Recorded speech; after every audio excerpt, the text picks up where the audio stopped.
안녕하세요. 글로의 감성 독백 24번째 시간입니다.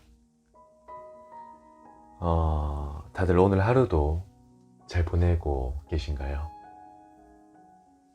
저는 아침에 사무실에 이제 나갔는데 왠지 모르게 오늘 아침은 기분이 좀 꿀꿀하더라고요. 뭔가 막연하다고 해야 될까? 뭔가 내가 하고 있는 일들이 잘 되고 있는지 의문이 들고 앞으로 잘 해나갈 수 있을까? 이런 걱정도 들었습니다. 그래서 우리 사무실에 있는 동료분에게 이런 때는 어떻게 해야 되나 여쭤보려고 봤는데 이미 그분께서는 오자마자 이제 한 노래를 듣고 계시더라고요. 월요일 좋아 송이라고 스폰지밥에 나왔던 노래가 있습니다. 아마 그 무료함을 잊기 위해서, 그리고 머릿속에 드는 잡념을 지워버리기 위해서 각인시키고 있는 게 아닌가 싶었습니다. 내가 좋아하는 일이고 나는 회사에 출근하는 것이 행복하고 나는 이 월요일, 나는 오늘 출근하는 날이 좋다. 어떻게 보면 우리 시대를 살아가는 모든 직장인들, 그리고 또 생계를 위해서 원하던 원치 않든 일이라는 걸 하고 계신 모든 분들이 느끼는 감정인 것 같습니다. 싫어하는 것도 자꾸 좋다고 하면 진짜로 좋아진다고 하잖아요. 혹시 여러분도 삶의 무료함에 지쳐서 인생에 대한 회의감을 느끼고 계시다면 좋다, 그래, 잘 살고 있다, 이렇게 나 자신에게 한번 되뇌어 보셔도 좋을 것 같습니다.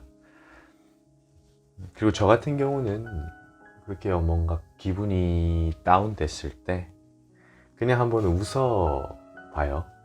꼭 뭔가 이유가 있어서 웃는 게 아니고 진짜 그냥 미친 사람처럼 하하하 미친 놈, 미친 사람 같죠? 하지만 그러고 나면 기분이 좀 나아지더라고요. 누가 뭐라고 생각하든 상관없습니다. 나를 기쁘게 즐겁게 할 수 있는 건 또 나 자신에게 달려 있습니다.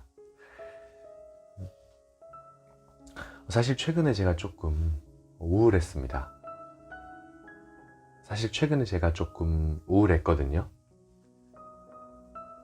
엊그제는 이제 카페에서 혼자 책을 읽다가 문득 창 밖을 바라보는데 괜스레 기분이 멜랑꼴리 하더라고요. 그래서 멍하니 좀 멍을 때렸어요. 창밖을 보면서. 그러다가 또 웃었죠.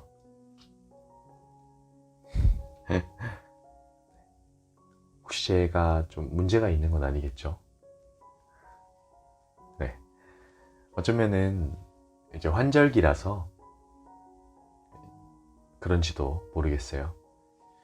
봄이 오면은 꽃 피는 어디론가 훌쩍 떠나고 싶기도 하고 아무도 모르는 여행지에 가서 낯선 사람들과 또 허물없는 대화를 나누며 마음에 있는 찢기들을 좀 털어놓고 싶기도 합니다.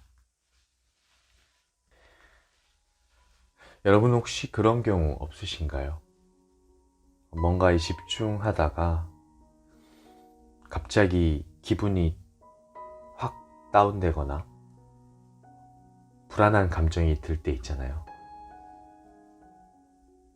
이런 경우는 대부분 뭔가 알 수 없는 불안감에서 옵니다. 미래에 대한 불안일 수도 있고, 어떤 생계에 대한 막연함, 그리고 관계에 대한 불안일 수도 있죠.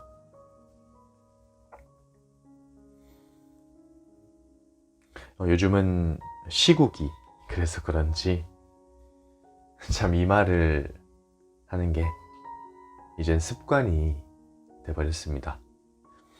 이 시국충이라는 은어까지 나온 걸 보면 정말 그래요. 우리가 사는 시대가 이제는 굉장히 낯설게 느껴지는 거죠. 아무튼 그래도 힘을 내보려고 했어요. 여러분들도 이 반복되는 일상 속에 같이 힘을 내셨으면 좋겠습니다. 이 시국이 지나고 또 해 뜰 날이 올지 누가 알겠어요? 정말 짜증나고 스트레스 받아서 못 참겠다 싶으시면 뭐라도 표현해 보세요. 저희 감성 독백으로 구구절절 아주 비속어나 이제 비난의 표현만 아니면 사연을 자유롭게 보내주셔도 좋습니다. 제가 해보니까 그래도 어떻게든 표현하는 게 마음에 쌓아두는 것보단 좀 낫더라고요. 저는 그걸 글로 표현하고 이렇게 말로 또 읊조리고 하지만 여러분도 여러분만의 표현 방법을 꼭 찾으시면 좋겠습니다. 우리 다 같이 이 삶을 어떻게 보면 견뎌내고 있다고 표현해도 과언이 아닌 것 같습니다. 그런 이 생을 함께 견뎌내고 있는 우리 자신에게 전해주고 싶은 글입니다. 이 구절은 지난달쯤에 헌 책방에 들렸다가 제목이 마음에 되게 사무쳐서 구매한 책에 있던 내용이에요. 고통, 그리고 삶, 희망에 대해서 많은 것을 느끼게 해준 책이라서 가져오게 되었습니다. 또 한 가지, 이 책은 실제 조현병이라는 정신질환을 앓았던 한 심리학자가 직접 생각하고 느낀 자신의 내면을 자세하게 묘사하고 있어요.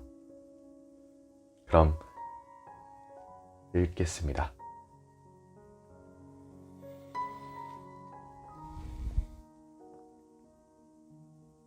우리는 어떤 형태로든 칭찬과 관심 등 다른 사람과의 긍정적인 경험을 할 수 있는 공동체를 필요로 한다.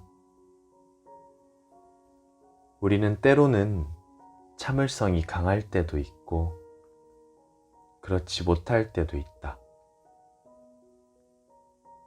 때로는 정한 목표를 달성하고 원하는 바를 이루기도 하지만 그렇지 못할 때도 있다.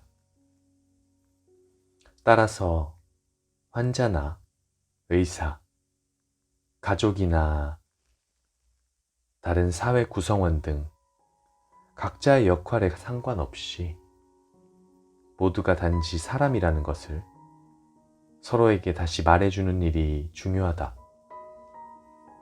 사람들은 때로는 똑똑하게 성공할 때도 있지만 때로는 잘못을 저지를 때도 있다.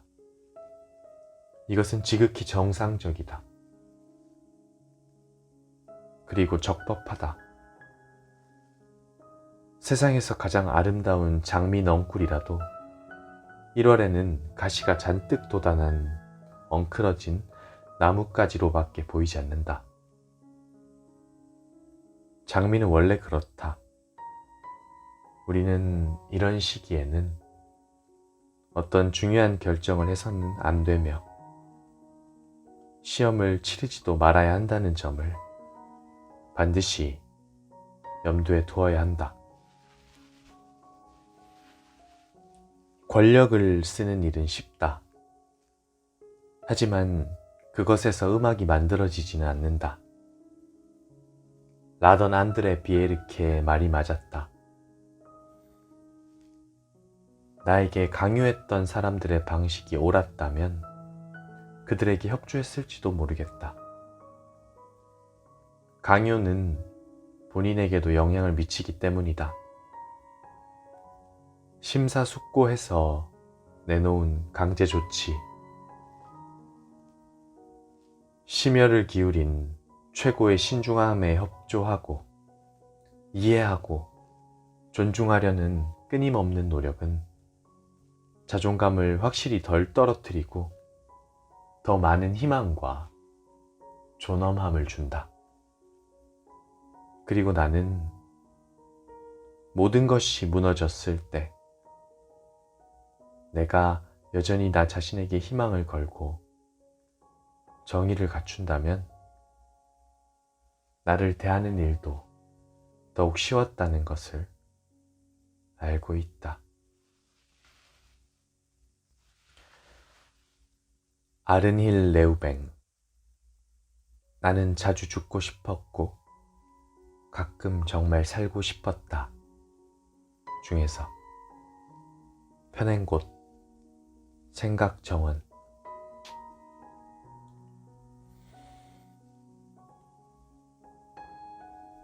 꼭 잘하지 않아도 괜찮다. 실패해도 좋아. 금방 다시 일어서지 않아도 괜찮아. 성공하지 않아도 괜찮아. 어쩌면 뻔한 위로라고 할지도 몰라요. 하지만 어쩌면 우리는 이 사소한 위로, 남에게는 정말 쉽게 건네는 이 위로조차도 내 자신에게는 잘 해주지 않고 있을지도 모르죠.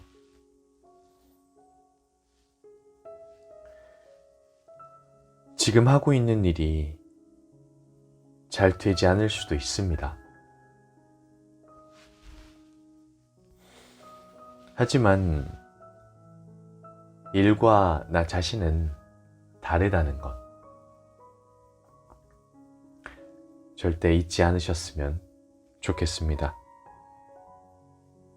혹자는 고생을 많이 해야 그만큼 성장한다고 말하기도 합니다. 물론 일리가 있는 말입니다. 하지만 이 말을 무작정 아무한테나 아무 상황에나 적용할 수는 없다는 것도 알게 됐습니다. 우리가 살아가는 세상에는 자신의 힘으로는 도저히 일어설 수 없을 만큼 무너진 이들도 있기 때문입니다. 때로는 고통을 피하기 위해 좀 숨고 누군가의 도움을 받아야 할 때도 있는 거죠.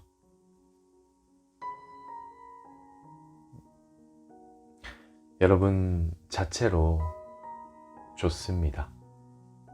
무너져도 괜찮습니다.